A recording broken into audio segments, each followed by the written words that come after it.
Yep, it's recording. All right, welcome. Sorry about the delay, man. A little mix up. They say technology is supposed to make it easier, but never does. I'm honored again because as I keep on saying, man, when I do these podcasts, it's the honor the GOAT behind me, Kobe Bean. And, with his passing and him going into the Hall of Fame this week, man, it's been tough. But as I'm watching it, I'm reflecting on my son and all the great role models around him. But one thing I keep telling him is every time you do something in life, man, chase for bigger, chase for better. And you don't have to just chase to be the biggest star, to be a Hall of Famer, just chase for being you. And, at 9 years old, he keeps on picking up new habits and new talents he wants to do. And he came to me the other day and was like, "You think I'll be a good actor?" And I was like, "I don't know. Have you ever acted?" He goes, "It looks easy. It looks fun."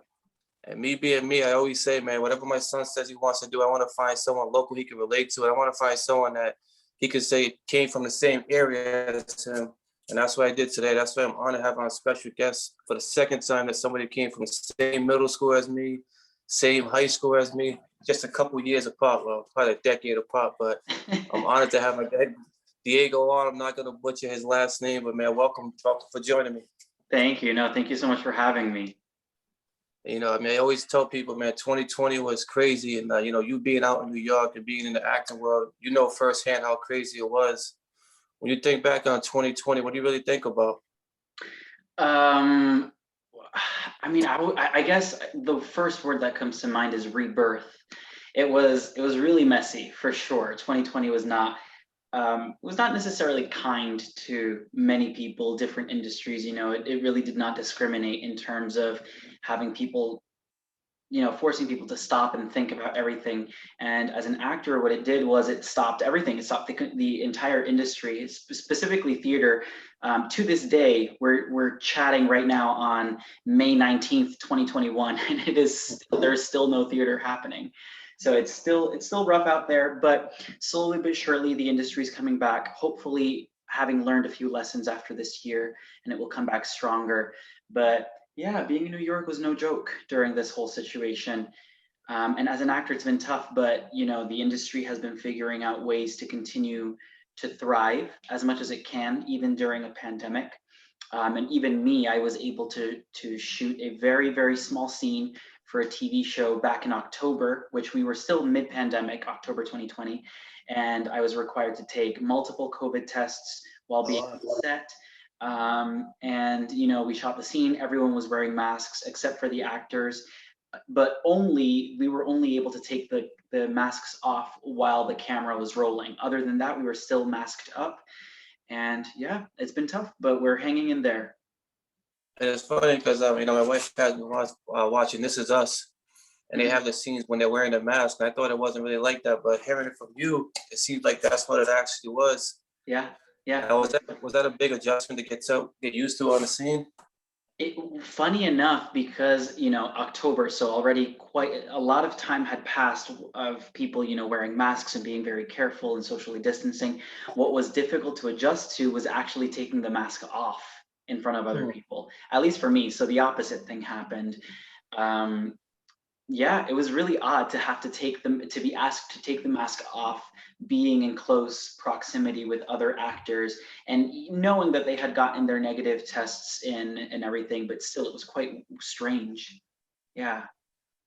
I know, touching on that a little bit, you're from Providence, well, you went to school in Providence. Mm-hmm. Now, is that where your journey began into acting, or what'd you find out that passion started from? Well, actually, to be honest, I think it started from my dad. My dad would always play music.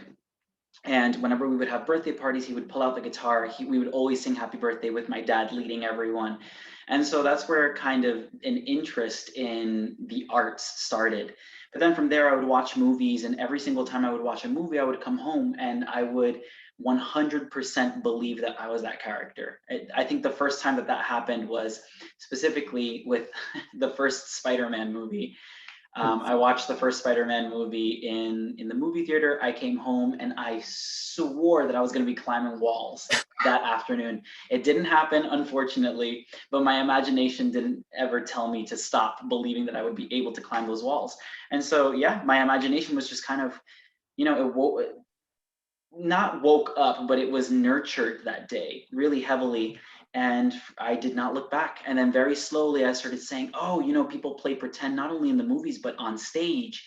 And being in San Miguel was my first time that I was able to step foot on a stage and perform. I remember it was in sixth grade, and I never looked back.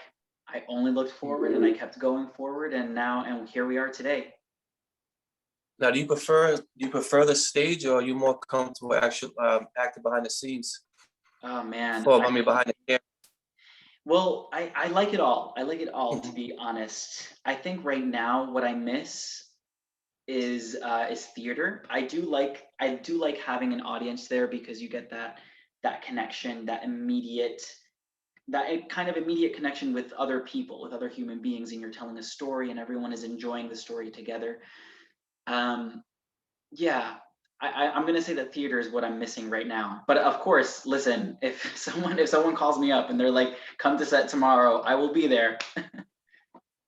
But I love too is like my son watched Hamilton, and he loved Hamilton. He's probably watched it about 4 or 5 times now. Good. And now the new one, In the Heights, he can't wait to watch In the Heights. He like Neither loves can the I. Neither can I. like I was it Anthony Ramos, I think it is. Yeah, Anthony Ramos is the lead. Yeah, He plays with Snavi. yeah, he loves that kind of like the musical. And I told him like one day, would you want to do that? And he's like, I can't sing and I can't dance, so no. And I'm like, this, you learn as you go. Well, that's not true. I'm sure he can dance and I'm sure he can sing. And even if he's not the strongest at it, just practice. Mhm. Practice, practice, practice. I don't really like the saying "practice makes perfect." I don't think there's such thing as perfect, but practice definitely makes better. Practice makes stronger. Practice builds confidence. So yeah, absolutely, singing and dancing will come with practice. But yeah, I was actually lucky enough to be in the Heights, not the movie, but the musical in Boston. And while we were performing it in Boston was when they were doing the casting for it. And Oh wow. yeah, and it was just, I wasn't the right age for any of the characters really. So it Mhm. was, I wasn't able to get an audition for the movie, but I am so excited to see so much Latin representation on screen, and I cannot wait to see it. What I love about it too is because like my wife's Puerto Rican, Yeah. and a lot of times when you have a movie about like the Latin culture, unfortunately, a lot of times it's about like the drug trafficking, or it's about Yeah. something that's like with like a bad reference or a bad like Right. representation. So to see something so positive, Yep. and to see like putting somebody a star like Anthony Ramos out there, it's good to have that. Like Yep. for you, was there a star you were chasing, or a star growing up that you like seen yourself wanting to be like, or was it just imagination that got you? It was just my imagination. And I love that you asked that question because I've been talking a lot about representation recently. And I didn't have that. I didn't have someone to look at and say, oh, they look like me and I want to be just like them. I didn't have that growing up. Everyone that I was watching growing up was white. It was Tobey Maguire and Spider-Man. It was who else? I mean, I can't really think of too many people off the top of my head right now, but all of the role models that I had growing up were white actors. Now, we see movies coming up like In the Heights, where kids that look like the people that are on screen are going to think to themselves, they're going to say, oh, shoot, I can do that Definitely. too. I can become that, you know? And I think it's such a beautiful thing, such an important thing to happen. Um, Better late than never, but I mean, it's the year 2021 already, so I think this is long, long, long overdue, but I'm glad that it's happening regardless. Like I know like a lot of people say it happened with Wakanda and like the Black Yeah, Panther, yeah, but that was something like in a way it was fictional, but it still gave them hope. But absolutely. in a movie like In the Heights, it's literally in the heights where people are from, and it's literally in the heights where people could actually relate and say like this is my street or this is my neighborhood, even if it's not the actual neighborhood. You can Yeah, relate it to Providence, you can relate it to anywhere. And exactly. for you growing up in the city of Providence that was so diverse, what was that like for you? So I actually grew up in the city of Central Falls, Oh, and well, that's the same thing. it's the same thing. Yeah, exactly. It's really diverse. So I mean, my life growing up was interesting because I felt I'm the firstborn to immigrant parents. My mom is from Guatemala and my dad is from Nicaragua, and I was the But the accent, firstborn here. Yeah. And I was the firstborn here. And so I spoke Spanish at home, always Spanish at home, and I would watch TV in English. So growing up, I always had both of those languages coming at me at the same time, right? I would speak to my parents and listen to my parents in Spanish. I would watch TV in English. I went to school in English. And all of the people that were around me were, Mexican, Guatemalan, Colombian. We had and Cape Verde.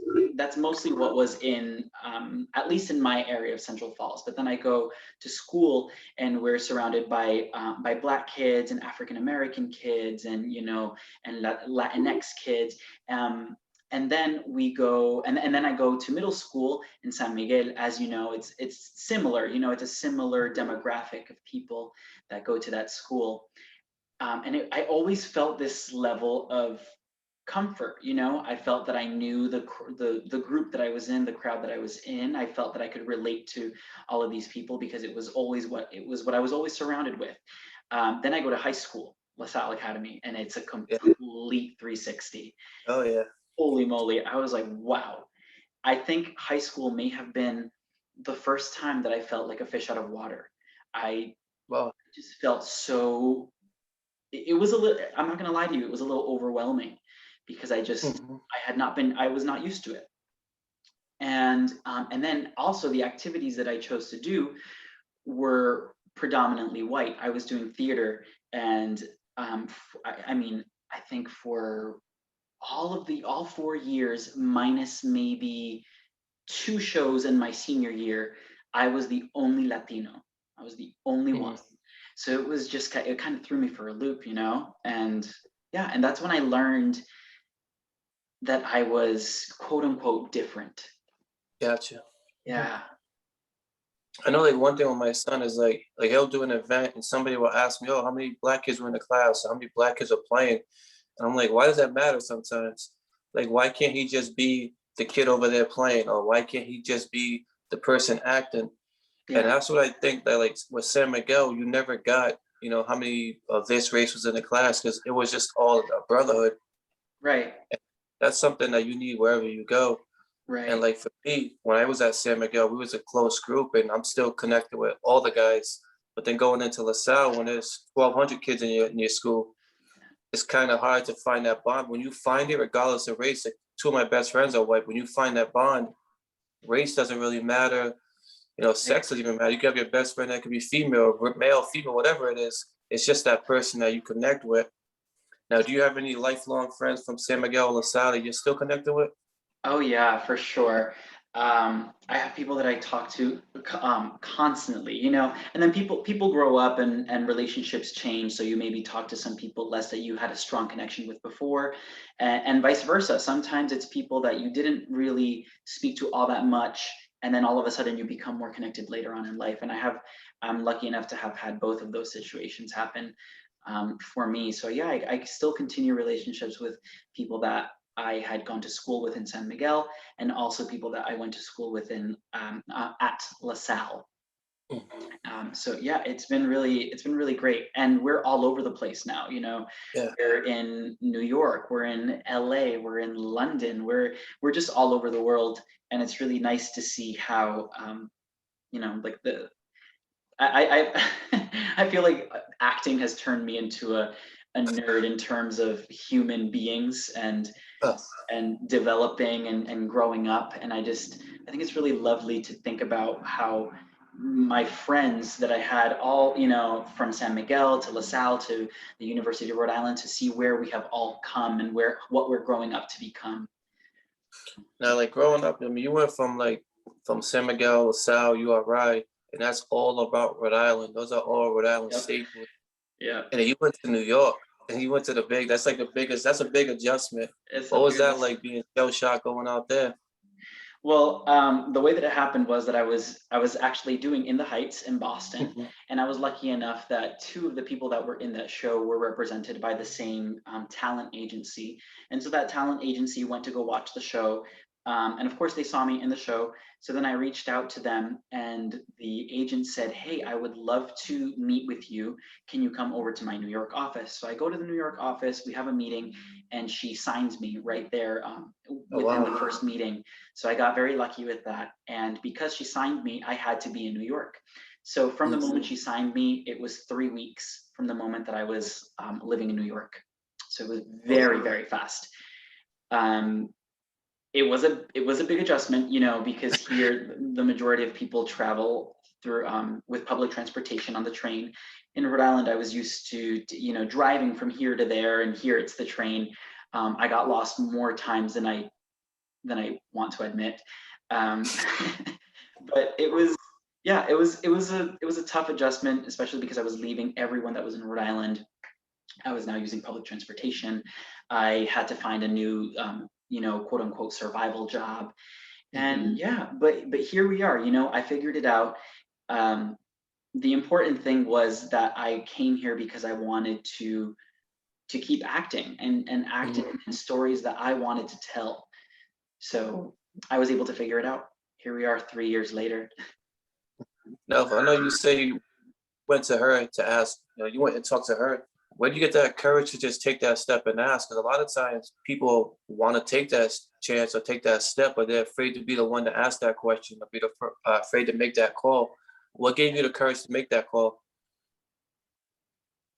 Um, that's a fantastic question that I've never thought about. Um, I, Because I that could be guess a scary call to make. I know. I mean, I guess I would say that me looking out for myself was where I was able to get that confidence. I've known that I've wanted to do this for a long time, and the opportunity presented itself. There's a saying. I'm gonna butcher the saying because I don't really know how it goes. I'm paraphrasing, and it's something about that. What is it? Success is when luck meets opportunity, or something like that. The thing is that I felt prepared in the moment, and I had that opportunity right in front of me. So Yeah. opportunity and preparedness, they met together to create success. So I saw that opportunity present itself to me, and I said, there's no way I can let this opportunity go. And I was confident in my abilities. So then I went up, I talked to her, and it worked out. And she could have very easily said no, and that does happen a lot in the acting industry. In fact, there is a saying that you're going to get 99 no's and one yes, and that Yeah. saying could not be any more true. But I leapt. I took a leap of faith, and the answer was yes in that instance. And even if it was no, Like I I would, know, I would to this day continue working toward that. like I always tell my kids, coaching, like the best ability you can have is availability. And sometimes you just got to be available, make yourself out there. Yeah. And you're going 3 years strong, and doing movies, doing behind the scenes, doing plays, directing, everything you've been doing. What's been the biggest adjustment for you, like going out the first time, like you're in a Netflix series and people see your face? Has that been weird to see like somebody come up to you? Yet? Have you gotten that yet? No. No? There has been no adjusting necessary. No? I mean, we've been locked in for a Yeah, year yeah. and a half. So really, there has been no adjustment. And even if someone were to recognize me, half of my face is covered with a mask. So Yeah. it's like, yeah. So no, there That's, has been, in terms of that, there's been no adjusting, but that's totally fine. Anyway, the reason that I'm doing acting is not necessarily because, fame is not a goal of mine. It's more yeah. so to continue working on stories that I care about and that I care to tell. I love to continue telling Latinx stories, and to get those in the forefront, because they're so important, and because of what we've talked about. Representation is so important for young kids. To see themselves represented on screen is invaluable. But yeah, no, I have not been recognized yet, but that's yeah. Well, I mean, I know you're talking positive about representation, but I did go into your IDMB. There was a movie of I'm mad, I forgot the name. When you was your robbery movie. Oh yeah, I I saw that, know. and I was like, would this actually come out? And I seen it, and I showed my wife the trailer, and she's like, "This isn't him, is it?" I'm like, this is him. She's like, no way. And so when you have a movie like that, and you sit back and watch it, I'm pretty sure you don't sit back and watch that with your mom together. What's that like doing a movie like that? So no one has ever asked me about that movie. So this this has totally caught me off guard. But I will say that at that time this was before I got the agent. Yeah.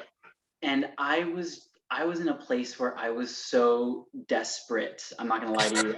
I was desperate to work on something that I was like, all right, you know what, I'll do this. So I submitted an audition for it, and I booked the part. And so they sent me after I had booked the part, they sent me the entire script, and I read through the script, and I was like, how can we make this? how can I just, how can I make this something? And then I just said, you know what, I'll just have fun. And I am I'm at a loss for words, but I am. I don't know. Like I said, I think I'm going to leave it at the fact that I felt desperate to work on something, and that's what happened to be presented to me, and I didn't look back. And yeah, it's not necessarily my proudest moment, but here we are. You can't change the past. You can only change the future. So we're just moving forward now. But it's funny because like I listened to the podcast, Kevin Hart's podcast, and I forget the movie offhand. I'm bad with movie titles, but they make fun of him for his movie all the time. And he'll be like, "Yeah, that got me. What led me to my first movie got me to be Kevin Hart." So in the beginning, you may do a movie and you're like, whatever I can get. There's like Paper Airplanes or Paper Soldiers, and it was probably one of his worst movies. And he's like, and now I'm where I'm at. So if you can say for you, I know your representation is big for you. Is there a dream role or a dream movie idea you'd want to do? Oof, I think it doesn't exist yet. I think it's yet to be written. But what would it be? There's just so many. My mind as an actor just wants to be everywhere. I want to play the superhero. I want to play the single dad. I want to play the person that has a dream. The person who's a quote unquote like just a regular blue collar individual that's just trying to make it happen. I want to play all those things. But where my mind is, like a really, really, really ultimate dream would be something that's fantasy, something like Avatar, something like Harry Potter, like something like a superhero movie. That would really be that. I mean, that's probably the ultimate dream, is something that's fantasy. Just because that brings you back to your roots as a child and playing dress up and using your imagination. Can you ever see yourself doing a biopic of somebody? Ooh, yeah. It would be really scary. It would be really, really scary. I think that would probably be the scariest thing to do as an actor, because then there's actually there's a source material, right? There's somewhere where people can go back and be like, did that person actually talk like that? Did that person actually eat like that? Did they blink like that? Did they talk like that? Did they sneeze like that? You know what I mean? So that would be scary, but yeah, I'm up for the challenge. If someone's willing to give me the job, I'm down. Now, when you're not acting and right now you're in a way for doing the next role, like what else do you do in your spare time out there since everything's still locked down? Yeah, things are still in lockdown. I've been getting more into working out. I had like, I don't know, I wasn't really into working out. I would go to the gym sometimes, and then I'd be like, you know what? This is kind of boring. I'm not gonna keep doing this. And so I just wouldn't go back. But I've actually found a kind of desire to go now. So now that I actually feel like going, I'm like, let's take advantage of that. And I go. So I've been doing that, and it feels nice, it feels good, because sometimes I would say this kind of inner saboteur kind of takes over me, and I'm like, it's like, you're not good enough, you're not going to be successful, you're not going to be this. And then going to work out helps me take my mind off of all that negative energy and focus it on something positive. So it ends up helping me out, keeps me healthy, gets me stronger. So yeah, I mean, why not? I would say that working out is kind of the thing that I've been doing, and a lot of eating. But hey, I mean, that's not a good mix to have two of them together. Yeah, for sure. Yeah, I know, like like with me coaching, like I always have like the Mamba mentality in it. And I always think of every way you can lose. I never think of ways to win. I just think of every way to lose. And then I try to figure a way not to lose. Because Yeah. it's easy. It's easy to say how are you gonna win. Just go Yeah. out there and win. But I figure every way we're gonna lose. And I figure ways to like not to do that. Right. And then Right. the toughest part is when you have critics or you have people who say like, you're right, you can't win. Or you're right, it is too hard. So who's your support system that's keeping you going? Oh man, I have so many. It's endless. Um, my parents keep me going.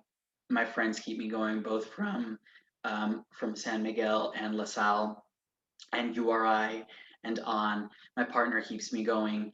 Um, the friends that I've made here in New York keep me going. I've been very, very lucky to be surrounded by people who are unbelievably supportive and people that get it, that get the struggle of being an up and coming performer in a big city that's very different from their hometown. So yeah, I've just been so unbelievably lucky to be surrounded by people that are good and that keep me grounded and that keep me going. Yeah, no, I had a comedian, Shirley Cardoza. She was on earlier, and she posted how Broadway's opening up, coming up soon, Yep. and she can't wait to get out there. Yeah. And with that's opening up, like Rhode Island, we just had the mask got lifted today, so we're not Oh wearing yeah. masks if you're vaccinated, which is a whole nother problem because now everyone's going to be vaccinated. Right, or so they All say. right. What's the thing that you're most looking forward to getting out to outside of acting, getting back out and doing? Oh man. Um, I guess just not having a mask on. That's like what comes to mind right now, like not having a piece, especially during the summer. Holy moly. I remember last summer whenever I had to go outside and I had a mask on my face and the heat was unbearable and so then it meant that it was 10 times worse just right there. Oh, that was not fun. I'm looking forward to that. I'm looking forward to going out and dancing with friends. I'm looking forward to just hanging out with groups of people closely and getting to just build connections with new friends. Um, I'm looking forward to just being a human being, Yeah. Yeah. Yeah, that's one thing that's kept me, like being kept inside. My wife's like, "Oh, we should do dance classes. We got like 3 weddings coming up."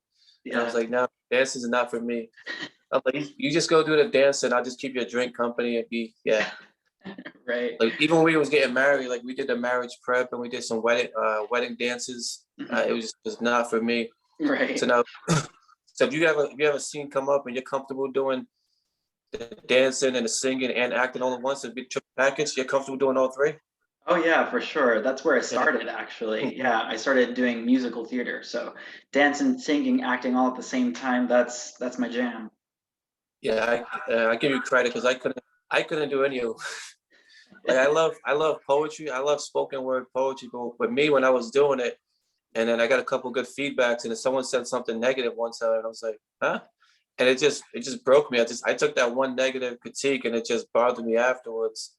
So It's if you were to hard. sit back, yeah, how do you balance that if you have something negative for you?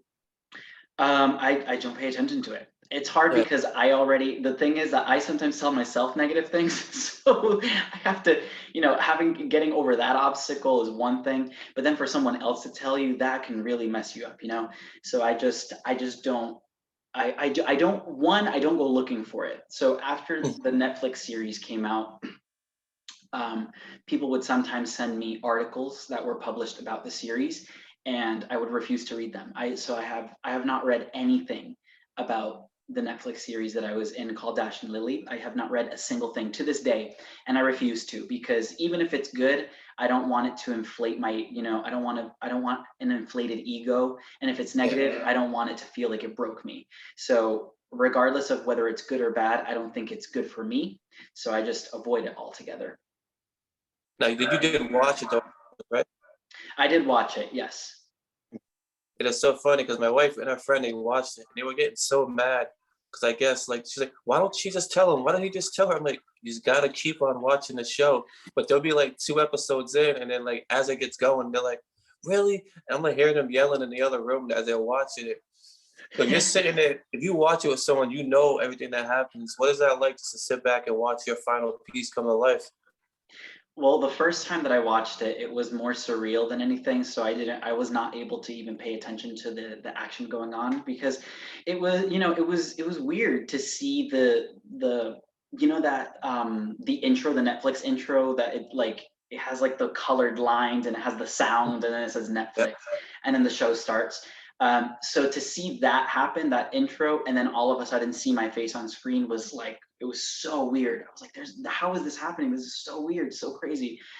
So I was not really able to pay attention to the story happening, but what was beautiful about the experience was to watch other people experience it, especially people Mhm. who know me, because there was this kind of magical like glow that would come over their face, being I don't know, it was this kind of like beam of of pride that Mhm. they know this person, that person is there, on screen, and that they're doing their thing. So it felt really good. It felt really, really nice to feel that kind of pride beaming from my loved ones. And it's funny because like watching you talk, like whenever you mention your parents and your family, or whenever you mention acting, you have this big smile on your face, Yeah. and it's like you just glow even more. And it's like when you find something you love, you have to chase that dream, and you Yeah. have to chase that. And I know your parents are like incredibly proud of you. And like I know we never met in person, but I take pride in people like you who are being positive role models.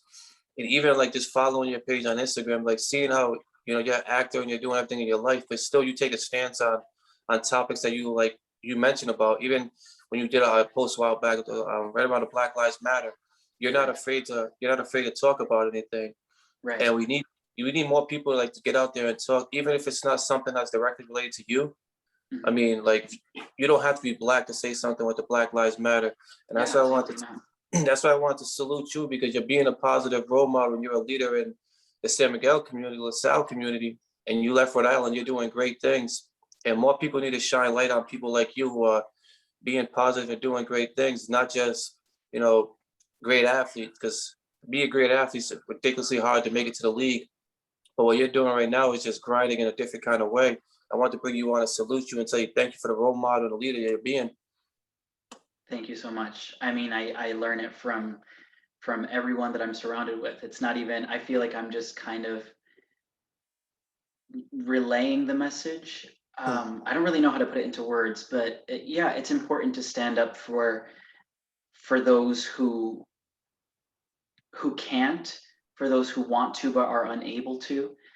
Um, but it's also important to let them speak. You know what I mean? It's like Yeah. in talking about the Black Lives Matter movement, um, I can I can what I wanted to do specifically with those posts was put Black people talking about the Black Lives Matter movement, because I think it's important to hear it from people that are wanting to speak up. They don't have to speak up, right? So it's not necessary for not every Black person on the planet has to talk about the Black Lives Matter movement. That's exhausting, to have to defend your own existence. It's ridiculous.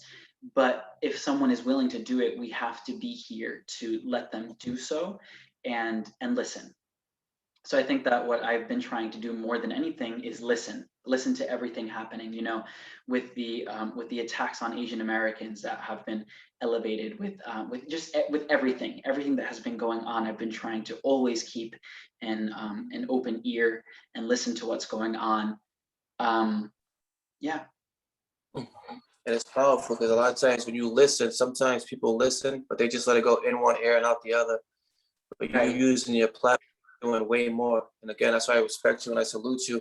Thank you. We came from the same school or different time frame, but it's a brotherhood at San Miguel. And that's why I Yeah. wanted to bring you on, give you your roses, because a lot of times like we forget what great people we've had. And my son, if he wants to be an actor, what better way to show him someone who's acting with class? And when he's sitting there watching TV, he says he wants to be like somebody. I could be like, I know someone who's done it. And if he ever has a question, I know I can reach out to you. And that's what I Yep. love about social media. But before we wrap up, I'm just going to wrap up. We have a couple rapid fire questions. All But right. quick, and the first one's inspired by him. He's a big Fortnite player. So he tells me to ask everyone this question. You jump out of an airplane. You got to survive on a desert island for 1 week. It's you and 5 people. Who you taking? Me and 5 people. Oh my gosh. My partner, my parents, that would be three. Um, oh, oh my gosh. And then a friend, oh, and then I guess the people who come to mind immediately are Olabanga Joseph, a friend from Lasalle, and Katrina Paveo, who is also a friend from Lasalle. So there you go, you have five. That was tough. And, Oh my God, and I feel like I'm gonna get hate mail from people who didn't get chosen this time around. You're all done. You can have a meal from anywhere in the world. What are you having? A meal from around the world. First thing to come to mind is a masala from India. Oh, I love India. Oh yeah. My guy AJ. AJ's the man at India. Yeah. Okay. And then you have a dream concert. Any three artists, dead or alive, who are you going to see? Oof, a dream concert. Three artists that are alive. I'm gonna say Lady Gaga, Freddie Mercury, and you know what? I'm feeling this today. Celia Cruz. Okay. Yeah. And then now, your top three movies that you watched in the last year. I know there's been a lot of binge watching. Oof. This is the impossible question, but man, I really, really liked. Actually, you know, really recently I watched that movie Raya in theaters. I really liked that one. I also really liked Onward. Oh yeah. Too. And I liked Soul, which was Disney. So I mean, all three are animated films, but still, they were all very, very good. Now off topic, but I mean, I forgot the one movie, the Mexican, the one about the grandmother, the animated Coco? movie. Yeah, how'd you feel about Coco? My wife cries every time with that one. Same, every time. Right. Doesn't matter how many times I watch it, it'll get me. All right, so if you had to rank these three in order, you have to pick all three: an Emmy, a Tony, or a Grammy. Emmy, a Tony, or a Grammy? I'll take Tony first, Emmy second, Grammy third. And now, dream actor, act with. Viola Davis. Oh, sorry, that was my next one. Dream actor. Dream actor? Yeah. Yeah, I'd say Viola Davis. Okay. Now, have you got to meet her since you're both from Central Falls? I have not, but I did try once. I heard that she was, where was I? I think I was in Providence. I was doing something, I don't remember what, and I heard that she was in Central Falls opening up this new building. And I got in that car. I probably hit, I mean, you can edit this out. I probably hit 80 on that highway. I was like, I am going to see Viola freaking Davis from Central Falls, Rhode Island, which is where I'm from. She wasn't there. She finished. So no, I have not met her yet, but I'm hoping to. I'm hoping that when I do meet her, it's on set. I'm manifesting that for myself. Definitely. Shoot your shot. Just put it out there. You never know. That's the way things happen. Absolutely. And then finally, the last question, like I always tell everybody, you know, I started this to give my son hope, give my son dreams. And every dream that he wants, I want to know it's attainable. And if he wants to be an actor, what better way to introduce him to an actor? So if he gets to meet you and he comes to you and he asks you for advice and he says, Diego, I want to be an actor. What should I do? What advice do you give me? What do you tell that 9-year-old? I would tell him to dream fierce and dream unapologetically. Yeah, keep it short and sweet. You know, anyone who tells him that he's incapable is wrong. No offense to you, but even if his parents were to tell him that he was not able to do that, they're wrong. Everybody who tells him that he's incapable is wrong.